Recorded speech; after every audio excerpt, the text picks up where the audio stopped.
안녕하세요. 공선생입니다. 예전에는 식당을 가거나 모임하는 사람들의 이야기를 들어보면 부동산에 대한 얘기를 참 많이들 했습니다. 그럴 때마다 여기도 대단한 부동산 전문가나 나왔구나라고 생각을 많이 했었는데 지금은 뭐 기준금리를 0.5% 인상했네, 0.2% 인상했네, 하반기에는 더 올리네 등등 이제는 은행 전문가로 직종이 바뀌었구나 하는 생각이 듭니다. 오늘은 땅값 적절한가에 대한 제 주관적 관점으로 영상을 준비해 봤습니다. 끝까지 시청해 주시고 구독, 좋아요, 알림 설정하시면 인생의 큰 조력자로 많은 도움을 받을 수 있을 것입니다. 제 주변의 고객들과 통화하면서 세 가지의 유형의 사람들을 대상으로 자연스럽게 질의응답식 설문을 진행해 보았습니다. 유형 1은 세종시에 땅이 없고 땅을 사고 싶어 하는 사람과 유형 2는 최근 3년 내 토지를 매수하신 분들, 유형 3은 오랫동안 땅을 보유하신 분들입니다. 현재 세종시 땅값이 적절한가를 물어보니 매수 희망자는 미쳤다라고 너무 비싸다고 하고 최근 매수자는 적절하지만 더 올라야 한다고 하고 장기간 보유자는 비싼 감은 있으나 적절하다고 합니다. 두 번째로 매수 의향을 물어봤습니다. 한결같이 의향은 있지만 지금은 아니라고 합니다. 뒤집어 생각해보면 지금은 비싸니 급매가 나오거나 쌀 때 산다는 것이죠. 더 재미있는 것은 세 번째인데 매수 희망자는 더 떨어진다고 하고 토지 보유자는 안 떨어지는데 급매는 나온다고 하더군요. 말인지 빵구인지 모르겠지만 통상 지가 분석을 할 때 평당가가 낮아지면서 떨어지는 법입니다. 네 번째는 올라갈 것인가에 대한 질문에는 모두 다 올라간다고 답변을 했는데 매수 희망자는 떨어진 다음에 올라간다는 것인데 이는 곧 본인이 매수하고 나면 올라간다는 것을 의미하는 것 같습니다. 마지막 질문은 땅값을 올리는 주체가 누구라고 생각하는가인데 매수 희망자는 개발업자, 투기꾼이라고 하고 토지 보유자는 호재, 곧 LH 또는 행보청이라고 하네요. 땅을 가진 사람들의 오류의 계산법이라는 소주제로 준비해봤습니다. 땅 얼마에 파실 겁니까? 저쪽 땅이 350만원에 작년에 거래됐고 그 옆 땅은 300만원에 거래되었으니까 우리 땅은 컨테이너도 갖다 놨고 전기도 해놔서 더 좋은데 어떤 분이 300만원 달래길래 기분 나빠 안 팔았어요. 저는 5년 안에 500만원까지 갈 것 같다고 생각해서 안 팔았거든요. 라고 하시더군요.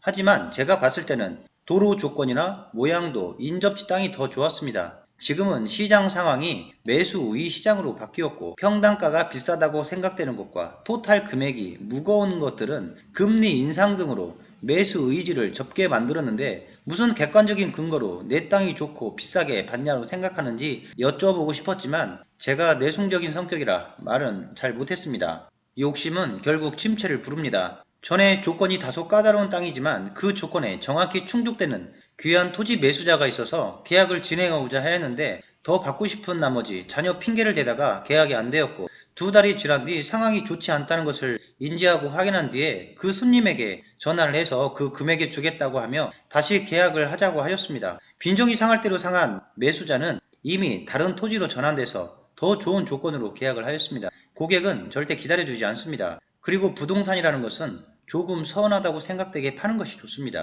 매수자도 먹을거리 어느 정도 남겨줘야 하지 않을까요?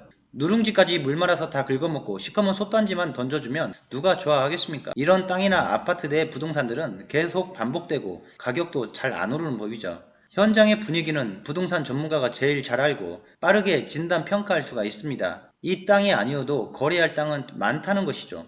욕심은 누구나 있는 법이지만 욕심이 지나치면 과욕이 되어 판단이 흐려집니다. 토지를 매수하려는 수요자는 아파트보다 훨씬 적습니다. 지난번 부동산 가격 급등은 매매 호가의 갭을 너무 많이 높여놓았습니다. 부족한 자금으로 인해서 매수 의지는 크게 감소했고 좋지 않은 땅은 굳이 매수할 필요가 없다는 분위기가 형성되었습니다. 매수할 사람이 그리 많지 않은 상황에서 거래량이 확연히 줄어들었고 기간 비용, 이자 부담, 세금 등의 계산기를 두드려보면 수익률이 재미가 없습니다. 결과적으로 싸고 좋은 땅과 잘 팔릴 만한 땅, 수익률이 좋은 땅 말고는 비싸다고 생각되는 땅들은 쳐다도 보지 않는 것입니다. 지금 세종시 외곽지역의 토지시장은 매도자나 매수자 모두 힘겨루기 단계에 있습니다. 매도자는 시세가 얼만데 땅값은 안 떨어지니 싸게는 못 판다고 그러고 매수자는 땅은 한번 잘못 사면 묶이고 개구색이며 상투 잡을 필요 있나로 거래 절벽이 이어지고 있습니다. 이러한 분위기는 곧 부동산 시장의 침체를 가속화시킵니다. 상승장에서는 매도자가 우위입니다. 이때는 매수자는 안 깎아줘도 되니 그냥 계약합시라도 따라갈 뿐입니다. 반면 정체기에서는 매수자가 우위입니다. 같은 값이면 더 좋은 땅을 사려는 것이고 같은 땅이라고 하면 더 싼 땅을 사는 것입니다. 누가 협상력의 우위에 있는가, 즉 아쉬울 게 없는 사람이 우위를 점하는 법입니다.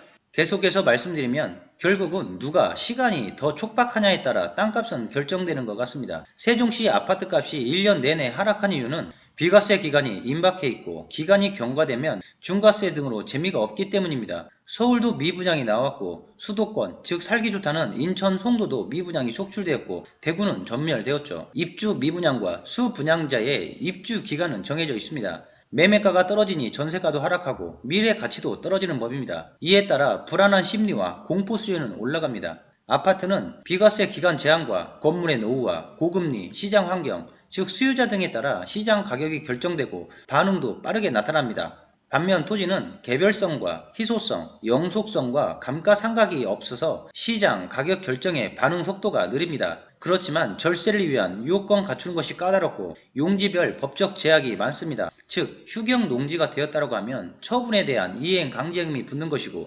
농지은행에 맡긴다 한들 재미없고 기간 내 건축해야 될 용지의 경우에는 더욱더 그렇고 금리 변동 역시 한몫 차지합니다. 매도인의 마음을 설레게 하는 가격 결정 요인을 보면 주변 지인의 땅이 국가 및 공기업이 토지를 매입해서 시가로 보상받았다는 소문과 인근 지역의 대지수송 사업 부지의 분양가 책정부를 보니 싸게 팔아서는 안 되겠다는 요인이 있죠. 그렇다면 땅을 시세대로 또는 비싸게 사줄 사람은 누구일까를 알아봐야 합니다. 대지조성 사업 주체가 과연 땅을 비싸게 사줄 것 같습니까? 천만에 만만의 콩떡입니다. 절대로 그럴 일 없습니다. 공사비나 개발 비용을 고려해서 수익을 극대화하려는 업자인데 절대로 비싸게 사줄 이유가 없습니다. 국가나 공기업은 가능성은 있어 보입니다. 개인은요 말도 안 되는 것이고 도로가 필요한 맹지 주인이나 필요한 만큼 잘라서 팔으라고 하겠죠. 과연 세종시 땅값이 적절할까요? 또한 어떤 땅을 선택해서 매수해야 할까요? 현 시점에서 세종시의 90% 이상의 토지는 미래 가치가 선반영되어 있다고 봅니다. 또한 평당가가 적당하다고 생각되는 토지는 눈에 안 찰 것입니다. 결론은 시세와 거래 가능 금액이 명확히 구분되어야 한다는 것이고 어느 정도 협의점을 찾아야 할 것 같습니다. 상호 불합리하다고 느낀다면 안 팔고 안 사면 되는 것이죠. 공선생이 바라볼 때 매수할 만한 토지는 감정가가 높은 원형지의 토지입니다. 즉 대출 평가 금액이 높은 토지를 사야 한다고 봅니다. 유의해야 할 부분이 일부 대지조성 사업의 토지의 경우는 사업 시행 전 집단 대출 협의가 이루어져 있어서 대출이 나오지만 은행에서 기준으로 잡는 가계부채가 있다고 하면 계약 후 대출이 안 나올 수 있어서 계약금만 날리는 상황이 발생할 수 있으니 참고하십시오. 또한 훗날에는 금액이 무거워질 텐데 분할하기 좋은 모양의 땅과 주변 시세 대비 평당가가 확실히 낮고 수익성이 좋을 것으로 판단되는 토지로 접근하시기 바랍니다. 오늘 준비한 영상은 여기까지이고 구독, 좋아요, 알림 설정은 꼭 하셔서 공선생을 통해 부동산 정보 잘 받아보시기 바랍니다. 다음 영상도 잘 준비하겠습니다. 감사합니다.